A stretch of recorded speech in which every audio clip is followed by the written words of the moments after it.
তোমরা অনেকে কমেন্ট করছো আমার ভিডিওতে যে বিজয় ভিডিও ছাড়ছে না কেন, সেই ওর কি হয়েছে, বিয়ে হয়েছে কি না, ওই ভিডিওটা।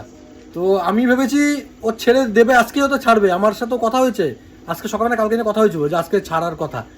ওই মালটার নাকি ভিডিও ডিলিট হয়ে গেছে ওর কাছ থেকে। তো ভাবো কেমন সেবা গাঢ় ভিডিও ডিলিট হয়ে যায়। ভিডিও ডিলিট হয়ে গেছে মানে ভিএনএ মনে চাপিয়েছে, ও তো ভিএনএ এডিট করে, ভিএনএ চাপানোর পরে ওর স্টোরেজ কম ছিল, ফোন থেকে অন্য ভিডিও ডিলিট করতে গেছে, 1-2 পার্ট ওর থেকে ডিলিট হয়ে গেছে। আর 1-2 পার্ট মানে কিন্তু ছোটো মোটো না, এক একটা ভিডিও প্রায় 3 মিনিটের করে, মানে এক একটা পার্ট 3 মিনিটের 2 মিনিটের করে। কারণ 1-2 পার্ট কেটে গেছে, মানে 5 মিনিটের পার্ট কেটে গেছে। আগামাতা তোমরা কেউ কিছু বুঝবে না। তো সেজন্য আমারও রাগ উঠছে ওর উপরে।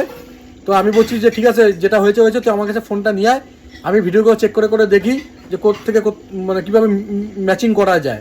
যেটা বাদ হয়ে গেছে কী করা হবে, সামনের দিক আর পিছন দিক তো আছে, ওই দিয়ে দিই, কী আর করা যাবে, ওর থেকে আর কী আশা করবো বলো। তো ঠিক আছে, আমি বিজয়বাবু ভিডিও ফোনটা নিয়ে আসুক, আমি এডিট করে দিই মালটাকে একটু, বুঝছো, ম্যাচিং করে করে যাতে হয়ে যায়। লাস্টের সিন প্রথমে সিনগুলো দিয়ে মাঝখানে দুপুরে কী হয়েছে না হয়েছে এগুলো ডিলিট করে দিচ্ছি, মানে ডিলিট হয়ে গেছে, এটা হয়ে গেছে, তাই না? তো তোমরা অনেকেই চিন্তা করছো বা অপেক্ষা করছো যে কেন ভিডিও দিচ্ছে না।